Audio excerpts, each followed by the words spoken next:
3 दिन पेपर होना है। तो अगले, आज 10 अक्टूबर है जब ये ऑफिशियली आया है, तो 10 नवंबर, 10 दिसंबर, 13 से पेपर ही है। तो एग्जैक्ट 60 डेज हैं आपके पास, 2 महीने हैं। अगर मैं कहूं इन 2 महीने में अगर आप बिल्कुल जान लगाकर मेहनत कर लेते हैं, बढ़िया मौसम है, दिवाली मनाइए, लेकिन उसके आगे और पीछे फिर देख लीजिए, पूरी मेहनत से लगी रहिए, है ना। ये नहीं है कि वो एक ही दिन आप पूरे दिन पढ़ लेंगे तो सिर्फ उसी दिन से हो जाएगा, लेकिन मेरे कहने का मतलब ये है कि अगले 60 दिन इसी को अगर आप टारगेट रखेंगे तो नौकरी मिल जाएगी और आप अपने आप में कॉन्फिडेंट महसूस करेंगे। फिर चाहे आप दिल्ली में ले लीजिएगा जब मौका मिले, चाहे केंद्रीय विद्यालय में ले लीजिएगा। जब फॉर्म भरा है इतना महंगा, तो मन से तैयारी कीजिए। सिलेबस टीचिंग एप्टीट्यूड का उतना नहीं है इसमें, तो मैं आराम से कंप्लीट करा दूंगी, उसकी टेंशन आप ना लो, बाकी सब्जेक्ट्स का भी हो जाएगा, है ना।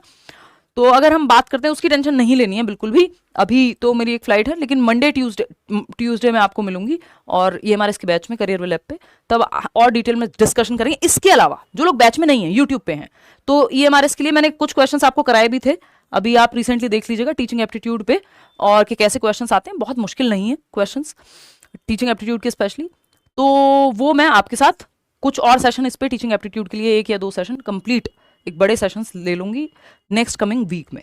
डे अभी डिसाइडेड नहीं है, तो जो लोग यूट्यूब पर प्रैक्टिस करना चाहें वो वहां से कर सकते हैं। क्लियर है बात। और बिहार स्टेट की भी डेट आगे पीछे जा रही है, तो वो भी मैं, उस पर भी आप लोग बहुत टाइम से कह रहे हैं, जो वहाँ पे टीचिंग एप्टीट्यूड कह लीजिए उसको आया, जो भी आप कहना चाहें, आर्ट ऑफ टीचिंग कह लीजिए, वो भी मैं करा दूंगी। तो post wise and shift wise examination schedule will be displayed after the last date of submission of online application. जिस दिन आपका last date of online submission हो जाएगा, फाइनल डेट जब फॉर्म भर जाएंगे, तो आपको एग्जैक्ट किस पोस्ट का किस दिन एग्जाम है, इन 3 ही दिनों में से होना है। कुल मिलाकर के बात यह है कि 13, 14 और 21 दिसंबर को, इन 3 दिनों में ईएमआरएस के सारे पेपर हो जाएंगे।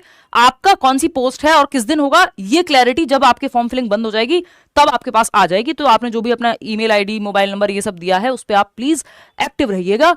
यही एक छोटी सी बात है। इसके अलावा कुछ और सेशंस भी अगर हमें लगवाने होंगे अलग अलग सब्जेक्ट के ईएमआरएस को लेकर के, तो वो भी हम ऐसे कंप्लीट सेशन करके करा देंगे, है ना, जो हम सीटेट में भी कराते हैं, जैसे कंप्लीट पेडागोजी कह लीजिए या कंप्लीट टीचिंग एप्टीट्यूड कह लीजिए, वो एक सेशन में आपके साथ ले लूंगी अगले ही हफ्ते। ठीक, ये करियर का बैच है, जिन लोगों को अभी भी ज्वाइन करना है तो वो आराम से कर सकते हैं। टीचिंग एप्टीट्यूड भी सिर्फ अलग से पढ़ना है, तो सिर्फ टीचिंग एप्टीट्यूड का भी अलग से बैच है। तो ये बात हुई। जिनको खुद से ही पढ़ रहे हैं जो लोग, वो यूट्यूब पर मैं प्रैक्टिस कराऊंगी अच्छे से क्वेश्चंस और जो भी इंपॉर्टेंट चीज़ें हैं, तो वो अगले हफ्ते में एक सेशन रखेंगे। ठीक है जी।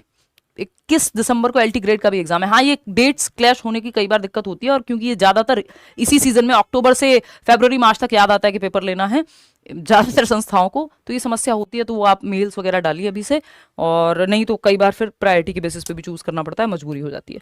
तो यही एक छोटी सी बात थी। बाकी हम दिल्ली में ऑफलाइन जो आपका बैच है वो शुरू कर रहे हैं DSSB के लिए, जिसमें पेडागोजी स्पेशल भी होगा एंड ऑल, तो वो भी हम उस पर आपको जल्दी इन्फॉर्मेशन दे देंगे। तो मतलब बहुत सारा काम चल रहा है ऑलरेडी। कुल मिलाकर के बात ये है। आज के लिए इतना ही। Thank you so much. Bihar state के लिए मैं ले लूंगी क्लास, या ईएमआरएस पे फोकस करें, आप दोनों पे फोकस कर सकते हैं, है ना। अगर आपको लगता है कि नौकरी ज्यादा महत्वपूर्ण है या वॉट, तो आप ईएमआरएस को देख सकते हैं। अगर आपको लगता है नहीं मेरे को बिहार में ही चाहिए नौकरी, तो आपको फिर एस्टेट पे पहले फोकस करना है, ताकि जब बीपीएससी TRE 4 आए तो आप उधर देख सकें। तो ये आपको देखना है अपनी स्थिति को देखते हुए, कि आपको सच में कोई फर्क नहीं पड़ता, देश भर में कहीं भी जाना पड़े, रिमोट एरिया में जाना पड़े, चले जाएंगे तो ईएमआरएस में चले जाओ। ठीक है, तो इट डिपेंड्स। सीटेट का किसी को आता ही पता नहीं है, आने को कल आ जाए, ना आए तो इनको क्या करना है, फिर हम उस पर भी काम करेंगे, है ना। चलिए, टेक केयर, बाय। जल्दी मिलते हैं। कोई बात आपके मन में कोई विचार हो तो कमेंट सेक्शन में बता दीजिएगा, है ना। चलिए, बाय बाय।